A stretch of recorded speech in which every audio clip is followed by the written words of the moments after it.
So dear doctors, today we are here to discuss a very important topic, how to acquire high ticket patients.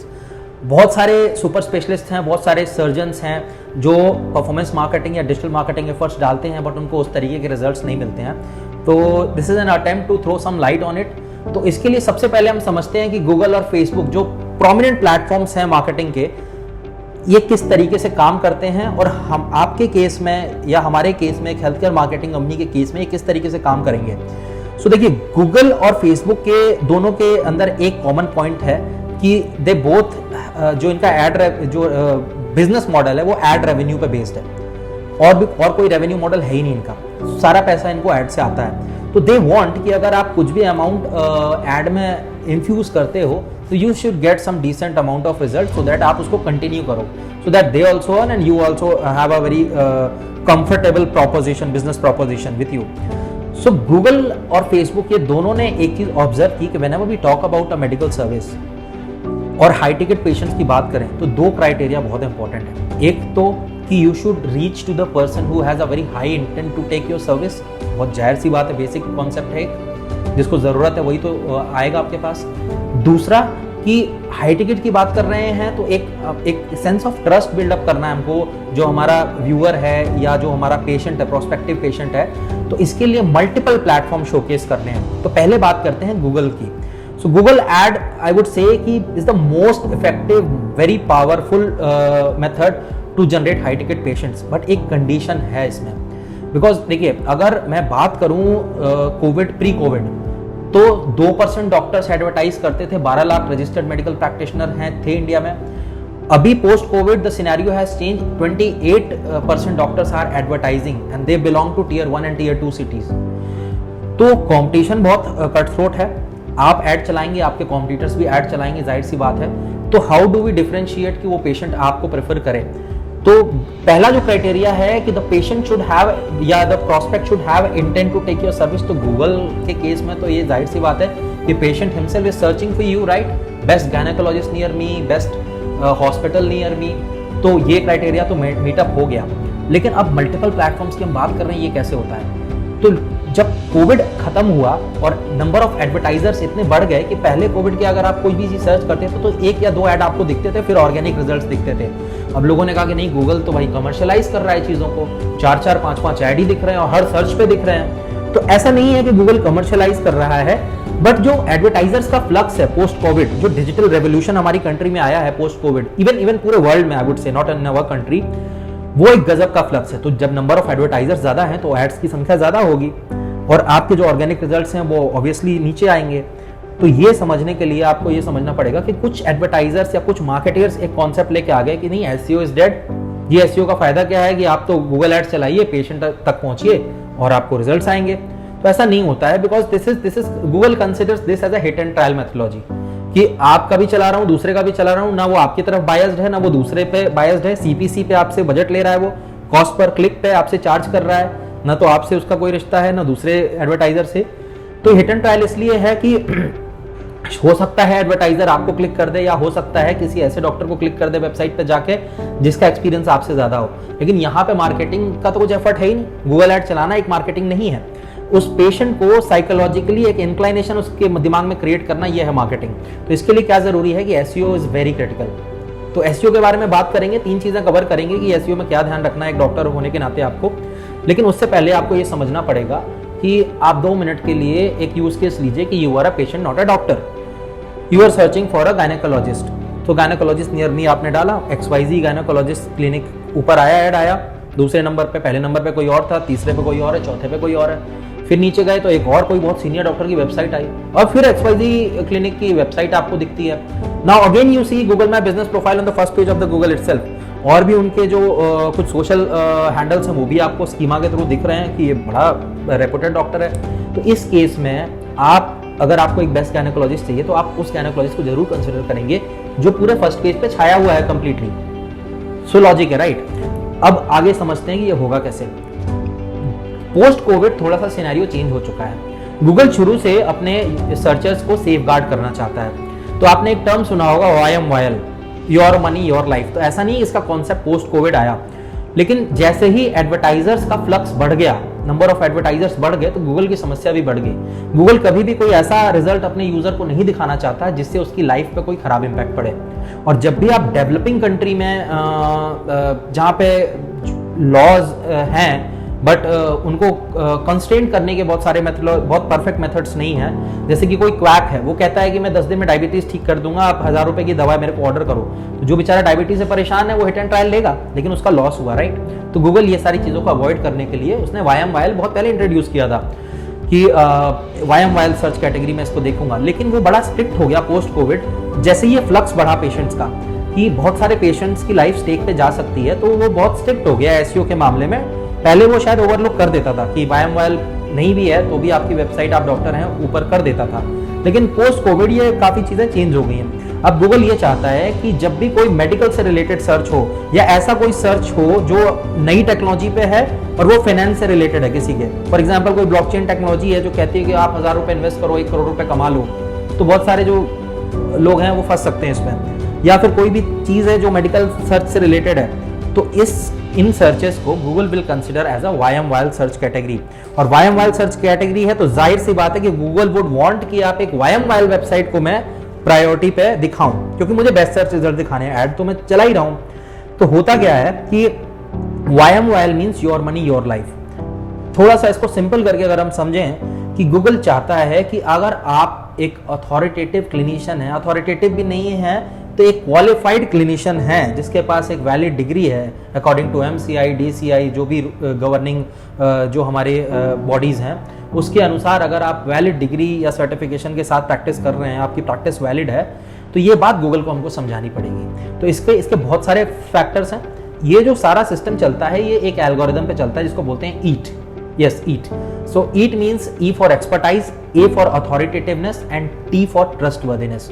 तो ये कैसे आप meetup करेंगे? मान लीजिए कि 4 डॉक्टर हैं आपकी स्पेशलिटी के, उनको भी पता है YMYL, तो सबसे पहला काम तो ये है कि आपको एक as a expert page develop करना है अपनी वेबसाइट पे, जहाँ पे आपकी सारी क्वालिफिकेशन, आप अगर बहुत अच्छे कॉलेज से, प्रेस्टीजियस इंस्टीट्यूट से पढ़े लिखे हैं तो वो सारा कहाँ से आपने क्या किया है, कोई फेलोशिप है तो उसको मेंशन करना, और आपका एक बायो क्रिएट करना जिसमें we mention that you are a author of medical content, you started writing some blogs on the area of expertise which you have, आपकी स्पेशलिटी से रिलेटेड।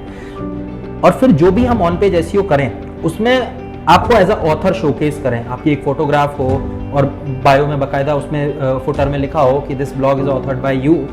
तो एक तरीके का एक क्राइटेरिया एक्सपर्टाइज का जो मेट हो जाता है, लेकिन अगर ऐसा सारे डॉक्टर करने लगे तो आपको और भी फैक्टर्स मैचअप करने पड़ेंगे। फॉर एग्जांपल बहुत सारे डॉक्टर्स को ये भी नहीं पता है कि अपना विकीपीडिया पे वो प्रोफाइल बना सकते हैं। विकीपीडिया से बड़ी अथॉरिटी क्या ही होगी। Google respects Wikipedia a lot. तो ये सारे तरीके हैं। अब मैं बात करता हूँ अथॉरिटेटिवनेस की। अब मान लीजिए आपने ऑन पेज SEO किया, ऑफ पेज SEO किया और आपने कुछ ब्लॉग्स लिखे, आपने उसमें ऑथरशिप लिखी। अब ये ब्लॉग्स पे हमको गूगल को प्रूव करना है कि यू आर अथॉरिटी। तो ये कैसे हो सकता है? तो बड़ा सिंपल सा तरीका है कि कुछ आप बैकलिंक्स क्रिएट कर सकते हो ऐसी डॉक्टर्स की साइट पे जहां से आपकी सिमिलर स्पेशलिटी के डॉक्टर्स विजिट कर लें आपकी वेबसाइट पे और 7-8 सेकंड आपके ब्लॉग से इंटरैक्ट करें, पढ़ें उसको। तो गूगल को एक सेंस जाएगा कि एक डॉक्टर की वेबसाइट को विजिट कर रहा है तो डेफिनेटली कुछ अथॉरिटी है। ये आप एड्स के थ्रू भी कर सकते हैं। आपको एक चीज का ध्यान रखना है, क्योंकि आप गूगल को दिखाना चाहते हैं कि आपकी अथॉरिटी है, तो आपका अगर आप ऐड का सहारा लेते हैं तो आपको यहाँ पे Facebook ad, different platform use करना पड़ेगा to bring the traffic. And trustworthiness के लिए बड़ा सिंपल सा फंडा है कि आपको कुछ सर्टेन पेशेंट्स जो एक्टिवली गूगल पे सर्च कर रहे हैं उनको अपनी वेबसाइट पे लाना है, ताकि ये पता लग सके कि हाँ पेशेंट भी उस कंटेंट से इंटरैक्ट कर रहे हैं and there is some sense of trust among the patient for your website. तो ये तो हो गया EAT। अब सबसे इंपॉर्टेंट बात है, हम YMYL की बात कर रहे हैं। गूगल को पता कैसे चलेगा कि आपकी वेबसाइट YMYL कैटेगरी की वेबसाइट है? तो जो आपने ऑथर का पेज बनाया है, एक्सपर्ट का पेज बनाया है, इसको आपको अपनी वेबसाइट को गूगल सर्च कंसोल से कनेक्ट करिए, गूगल के क्रॉलर को इनवाइट करिए, अपने जो अपडेट्स हैं आपकी वेबसाइट पे उस सारे अपडेट्स उसमें कंसोल में डालिए कि ये अपडेट्स है मेरी वेबसाइट के। गूगल क्रॉलर उसको इंडेक्स करेगा, पढ़ेगा, समझेगा और ऑटोमेटिकली आपकी वेबसाइट को YMYL कैटेगरी में इंडेक्स करेगा। YMYL का एक जबरदस्त फायदा ये है क्योंकि ये EAT एल्गोरिदम पे चलता है, यूजुअली SEO भी EAT पे चलता है कुछ हद तक, लेकिन बहुत सारे मल्टीपल एल्गोरिदम्स हैं। डॉक्टर के केस में एक फायदा है कि सपोज अगर आप ट्राई कर रहे हैं एक ऐसे कीवर्ड पे रैंक होने का जिस पे हाई कंपटीशन है, फॉर एग्जाम्पल कि आप एक ऐसे बहुत ही टीयर 1 में बैठे हुए हैं जहाँ पे आपकी विसिनिटी में कम से कम 20 क्लिनिक्स हैं और आपका कीवर्ड है कि बेस्ट गायनेकोलॉजिस्ट नियर मी या बेस्ट ऑन्कोलॉजिस्ट नियर मी, तो उस पर आप रैंक कर रहे हैं। तो एक बार अगर YMYL पे इंडेक्स हो गई और उस कीवर्ड पे आपकी वेबसाइट रैंक कर जाती है तो गूगल 10 बार सोचता है उस कीवर्ड पे आपको डाउन रैंक करने के लिए अगर कोई और वेबसाइट ट्राई करती है। तो मतलब कि एक बार अगर आपने वो जगह बना ली तो वो जगह थोड़ी सी सेफ साइड होती है अगर आपकी वेबसाइट YMYL पे कैटेगरी पे खरी उतरती है तो ये तो हो गया SEO का। अब अगर हम बात करते हैं, हमारा जो टॉपिक था how to generate high ticket patient, तो गूगल सबसे अच्छा तरीका है और कोई दूसरा तरीका है नहीं। लेकिन हमको ये भी समझना पड़ेगा कि अगर 3-4 महीने आपकी वेबसाइट को लगते हैं, मान लीजिए बहुत ज़्यादा कंपटीशन है, 6 महीने लगते हैं या 4 महीने लगते हैं ऊपर आने में, तो तब तक आप क्या करेंगे? क्योंकि हमने तो साफ साफ बोला कि अगर हम गूगल एड्स चलाते हैं तो hit and trial, and Google never advocates that. Google चाहता है कि आपकी वेबसाइट भी बढ़िया हो, आप इंसान भी बढ़िया हो और आप पैसे भी लगाएं ऐड पे तो गूगल भी कमाए और साथ ही साथ आपको बिजनेस मिले। तो तब तक के लिए you can rely on Facebook. लेकिन फेसबुक के अलग चैलेंजेस हैं। सो अभी अगर मैं बात करूं कि कई सारे कॉन्क्लेव हुए हैं फेसबुक के जहां पे उन्होंने काफ़ी चीज़ों को स्पेसिफाई किया है। इंडिया में फेसबुक के लिए सबसे बड़ा चैलेंज ये है कि अगर आप एक डॉक्टर हैं, आप 10,000 रुपये का एड बजट लगाते हैं और आपको फायदा नहीं मिलता तो ऑब्वियसली आप उसको बंद कर देते हैं। तो फेसबुक का लंबा चौड़ा नुकसान होता है। फेसबुक समझता है कि मेरा तो पूरा साल का रेवेन्यू चला गया 1,20,000, आपका 10,000 रुपये वेस्ट हुआ, वो अलग बात है। तो फेसबुक चाहता है कि आपको एक गाइडलाइन देना कि आप डायरेक्ट लीड जनरेशन ऐड मत चलाइए। अगर आप गूगल को थोड़ी देर के लिए साइड में रखें और फेसबुक को कंसिडर करें तो there are multiple ad categories, Google में भी हैं, फेसबुक में भी हैं। तो अवेयरनेस ऐड होती है, सेंसिटाइजेशन ऐड होती है, चीपेस्ट होती है। वहाँ पे एक क्लिक आपको 50 पैसे, 1 रुपए में ऐसे मिल जाता है। तो फेसबुक कहता है कि अगर आप मेडिकल सर्विस को प्रमोट कर रहे हैं तो एक तो आप विद इन गाइडलाइंस प्रमोट करिए MCI की। कोई भी ऐसी फेक चीज़ या कोई ऐसा लुक्रेटिव ऑफर मत दीजिए जिससे पेशेंट को आप मैग्नेटाइज करेंगे। दूसरा कंडीशन ये है कि फेसबुक चाहता है कि कोई भी आदमी, सपोज कोई डायबिटिक पेशेंट है या कोई कोमॉर्बिड पेशेंट है, he will never write in his profile कि भाई मेरे को ये समस्याएं हैं, मुझे आर्थराइटिस है, मुझे हाइपरटेंशन है, कोई नहीं लिखता। तो फेसबुक के लिए थ्रू इंटरेस्ट और बिहेवियर ये टारगेट करना बड़ा मुश्किल हो जाता है। फॉर एग्जाम्पल मैं लेता हूँ कि नी रिप्लेसमेंट, आप ऑर्थो सर्जन है, अब नी रिप्लेसमेंट को आप टारगेट करना चाहते हैं तो आप कैसे करेंगे? फेसबुक पे सिर्फ एक ही तरीका है कि इंटरेस्ट और बिहेवियर्स आप ऐसे चूज करेंगे जो कि शायद फिट हो जाए आपके आइडियल पेशेंट के ब्रैकेट से। फॉर एग्जांपल की नी रिप्लेसमेंट है तो आर्थराइटिस है तो नी पैड्स, पाइलेट्स या डॉक्टर ऑर्थो ऑयल, जो कुछ ब्रांड हैं इस तरीके की चीज़ों में इंटरेस्ट दिखाएगा इस तरीके का पेशेंट। लेकिन हर इंसान जो इस तरीके की चीज़ में इंटरेस्ट दिखाएगा, he may not be the right patient for you, right? तो अब फेसबुक कहता है कि आपको मुझे समझाना पड़ेगा कि आपका राइट प्रोस्पेक्ट कौन है। अगर आप मुझे ये समझा सकते हैं तो मैं उसी को ऐड दिखाऊंगा and definitely you will get the business. तो इसका साइंस ये है, फेसबुक कहता है कि strictly adhere to the sales funnel concept. Sales funnel concept आज से नहीं है, ये बहुत पुराना है, जमानों से आ रहा है। इसको फेसबुक ने मेडिकल प्रैक्टिशनर्स के लिए SSL के रूप में बताया कि sensitisation followed by social proof followed by lead generation. Directly lead generation नहीं करना है। ऐसा इसलिए है क्योंकि देखिए, अगर मान लीजिए आप मुंबई में बैठे हुए हैं, थाने में बैठे हैं आपका वहाँ पे क्लिनिक है, आप अच्छी खासी आपकी अथॉरिटी है, आप चाहते हैं कि वहाँ के नी रिप्लेसमेंट के पेशेंट मिले, आपने 4 किलोमीटर के रेडियस को टारगेट किया इस तरीके के जनरल इंटरेस्ट एंड बिहेवियर में, अब निकल के आ गए 3 लाख पेशेंट। आपने बोला मैं 1,000 रुपये एड बजट लगाऊंगा, फेसबुक कहता है 1,000 रुपये में और भी एडवर्टाइजर से मैं 700-800 लोगों को आपका एड दिखाऊंगा। तो अब 700-800 लोगों को आज दिखाया तो वो हिट एंड ट्रायल अगेन। जरूरी नहीं है कि उस 700-800 लोगों में से मेरा कोई ढंग का हाई इंटेंट वाला पेशेंट निकल जाए, और हो सकता है अगले दिन 2 पेशेंट निकल जाए। तो हिट एंड ट्रायल मेथोडोलॉजी पे कोई भी प्लेटफॉर्म प्रमोट नहीं करना चाहता अपने आप को। तो इसी के लिए उन्होंने बोला कि you first run a sensitisation ad. Sensitisation ad क्या है कि आपने वेबसाइट पे ट्रैफिक को लाना है, सबसे सस्ती ऐड है। आपने 5-6 हज़ार रुपए का बजट रखना है, 2-3 लाख लोगों जो भी आपके एरिया के यहाँ टारगेट करना है, और उनको इस तरीके से टारगेट करना है कि the ad should not advocate your practice कि आप बेस्ट सर्जन है या कुछ भी। आपको पेशेंट एजुकेशन पे काम करना है कि अगर आपको आर्थराइटिस है, आपकी मोबिलिटी कॉम्प्रोमाइज हो गई है, आप परेशान हैं, तो लर्न फ्रॉम अ एक्सपर्ट। आपका नाम आ गया, आपके क्लिनिक का नाम आ गया और एक कॉल टू एक्शन आ गया कि विजिट वेबसाइट। जैसे वो क्लिक करेगा वो सीधा उस पेज पे जाएगा जो आर्थराइटिस के बारे में सारी जानकारी देता है।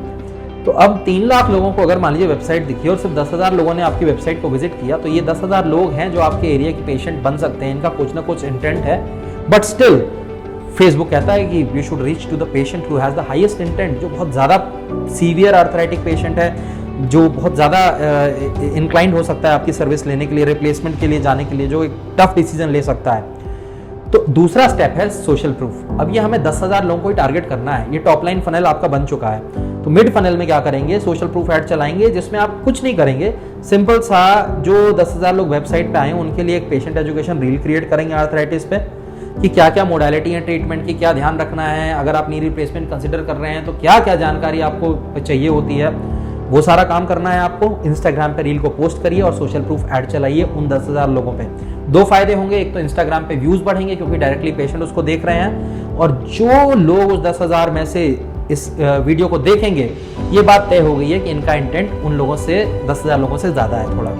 फॉर एग्जाम्पल 2000 लोगों ने आपकी रील को पूरा देखा, तो 2000 व्यूज़ मिले, और आपको ये पता है कि इन 2000 लोगों को अब टारगेट करना है लीड जनरेशन ऐड से, जो फाइनल स्टेप है। तो इन्होंने पहले वेबसाइट देख ली, इंस्टाग्राम देख लिया, तो मल्टीपल प्लेटफॉर्म्स भी दिख गए, और अब हमारा इंटेंट है कि अब हम लीड जनरेशन ऐड चलाएं। तो अमूमन एक अगर आप हाई इंटेंट पेशेंट को या प्रोस्पेक्ट को टारगेट करते हैं, तो ये लीड जनरेशन ऐड हमेशा आपको 10% 20% से ऊपर के रिजल्ट देता है। तो अगर अमूमन 2000 लोगों को आप टारगेट कर रहे हैं, तो आप मान के चलिए कि मिनिमम आपको 200 कंसल्टेशन तो आपकी बुक होंगी।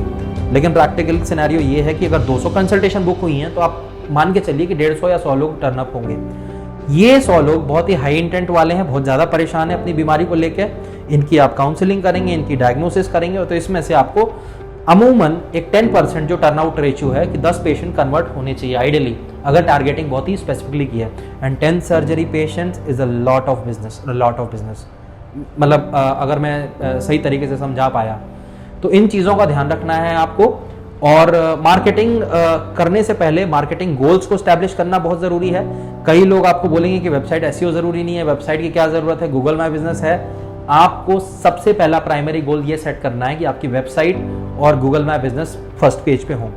कितना टाइम लगेगा ये आपके कॉम्पिटिटिव लैंडस्केप पे डिपेंड करेगा। हो सकता है 3 महीने में हो जाए, हो सकता है 6 महीने में हो जाए, हो सकता है 1 साल लग सकता है, क्योंकि एसईओ एक बहुत ही कॉन्टिन्यूअस प्रोसेस है। It's a science. इसमें भी बहुत तरीके के एसईओ हैं, white hat techniques, grey hat techniques, black hat techniques. तो you should be avoiding grey hat technique and black hat techniques, क्योंकि एक बार आपकी प्रोफाइल फ्लैग हो जाती है तो आप कुछ भी कर लीजिए, आप उसको वापस नहीं पा पाएंगे और उस अथॉरिटी को वापस बिल्ड नहीं कर पाएंगे। आपको स्क्रैप से शुरू करना पड़ेगा और बहुत सारे अलग अलग तरीके अपनाने पड़ेंगे। तो नेवर यूज ग्रे हैट और ब्लैक हैट टेक्निक, ऑर्गेनिकली कोशिश करिए, और तब तक फेसबुक में सेल्स फनल को यूज करते रहिए, ताकि आपको जो आपकी मार्केटिंग इन्वेस्टमेंट है वो निकल सकती है। तो this was all about today. Hope कि आपको ये वीडियो पसंद आया होगा। If you have any queries, so you can see our number. आप हमको फ्री में कांटेक्ट कर सकते हैं, जो भी आपको जानकारी चाहिए मार्केटिंग से related. If you are a doctor, stand alone clinic owner और अ हॉस्पिटल ओनर, सो हम we will be more than happy to help you out in that. और signing off for now. Thank you so much for watching my video. Good day, bye.